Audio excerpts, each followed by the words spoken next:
So there's been a lot of talk recently about AOC and how she might be selling out, kind of giving in to the establishment Democrats, almost pulling in Elizabeth Warren.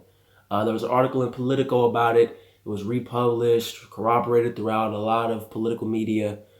This is when I knew it was becoming a big story. My family started asking me about it, and I was like, okay, this is becoming big because my family isn't, into the progressive chatterbox like you and me might be. So that was concerning, man. And I really looked into it. I read the political article. I was actually looking at The Hill, their YouTube channel. It's an awesome channel. Go check it out. And they were talking about, they invited on Ryan Grimm from The Intercept. And I've come to the conclusion that it is cause for concern. It is. And let me tell you why. Do I think she's selling out? No. I think her heart is in the right place. I think when you go to an environment such as DC, it's toxic, it's suffocating, and there's so much pressure to conform, right? To become part of the normal, to become part of the consensus. The problem is the consensus a lot of time has to deal with screwing over the American people. Bernie is the same way. And I think that's the misconception. A lot of these articles were talking about how she's splitting from Bernie. She's losing step with Bernie.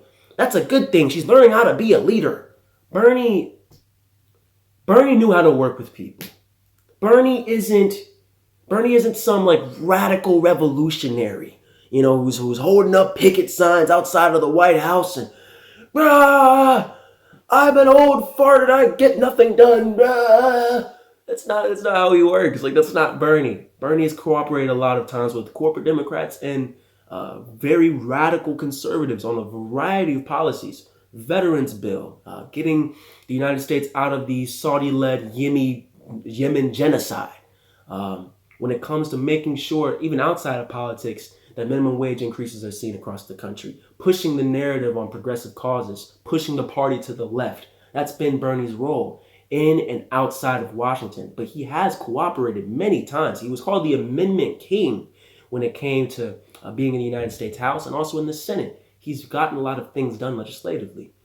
And he's had to make a lot of compromises because obviously the United States Congress has moved on the political spectrum so far to the right when it comes to corporate Democrats and when it comes to the Republican Party that he has to compromise a lot of his beliefs. He has to compromise the American people's interests in order to get some of more beneficial legislation passed. And I think AOC is taking a similar strategy.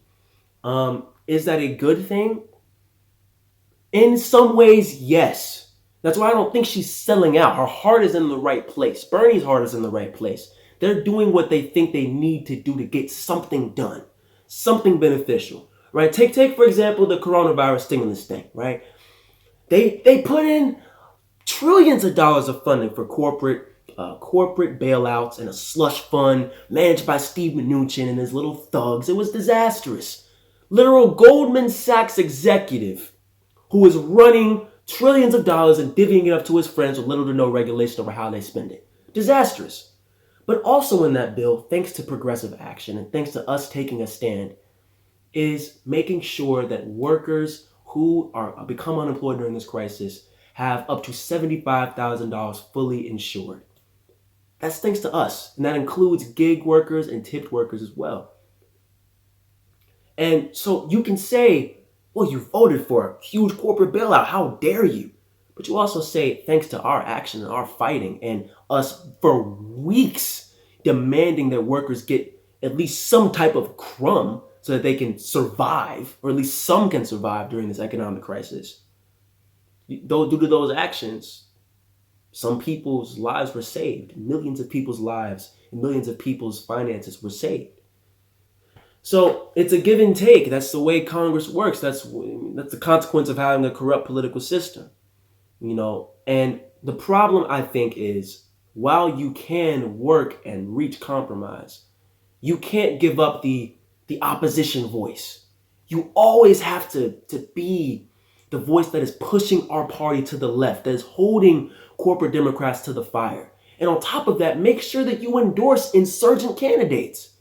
AOC is not endorsing some of the Justice Democratic candidates. The Justice Democrats is an organization that puts up progressive primary challengers to establishment Democrats. And AOC was one of those candidates. She took out Joe Crowley, which was one of the highest ranking members of the House. She took him out in a primary challenge. It made national news. It rose her to political superstardom. But now she's not doing the same thing for candidates who are just like her, trying to do the same thing that she did, inspired probably largely by her and her success as one of the most popular freshman members and most effective freshman members of the U.S. House in probably decades, right? So I think she has, in a sense, she is conforming too much, right? I don't think it's selling out. I don't think that she's lost step with what she believes in. I'm sure that she believes in the same policies and in the same resolve to see progressive change done, but she's lost sight of the strategy, which is that progressives and establishment Democrats are engaged in the Democratic Civil War, whether we like it or not. When Bernie Sanders is receiving 40 to 45% of the vote in the Democratic primaries with the corporate media against him, with the DNC against him, that's saying that the party is starting to move in our direction. The voters are moving in our direction. There is a civil war happening. There is a clear split.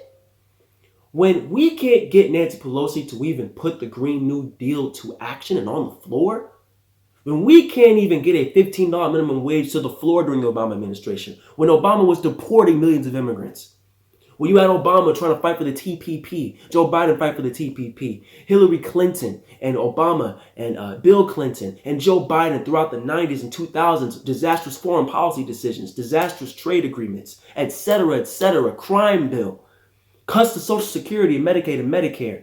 That's what they stand for. Those are disastrous. Never fighting strongly for universal health care, tuition-free college. Our priorities, the nation's priorities according to the polls. There's a clear split on the policy. There's a clear split. And AOC has to take her ground on that. There's a side. You got to pick one. Because there's not as much common ground as we really think. I don't believe so. I don't believe so. Not when so many of them are beholden to corporate interests. You really believe that Joe Biden wants to see universal health care? You really believe that Joe Biden wants to see tuition-free public college? You really believe that Joe Biden wants to hold his corporate donors to the fire and make sure that they pay their fair share of taxes and that they pay for the next generation's success? You really think so? I don't believe so. I don't believe Nancy Pelosi is fully committed to that vision. And it's AOC's job to be the voice of opposition and to push the party to the left and to make sure that they are held accountable for not standing up for our interests. For according to the polls, the whole Democratic Party's vision. When they're not standing up for that, it's her job to hold them accountable. So yes, you can work together on issues that we agree on. But the problem is, on the most important priorities, they have not stood with us on a variety of issues. That's something they have to be held accountable for. They have to. And that means supporting primary challengers. That means being a voice of opposition in the party. That means continuing to be aggressive and vigilant. Yeah, we riding. Yeah, you know we vibing. Bitch, we just live.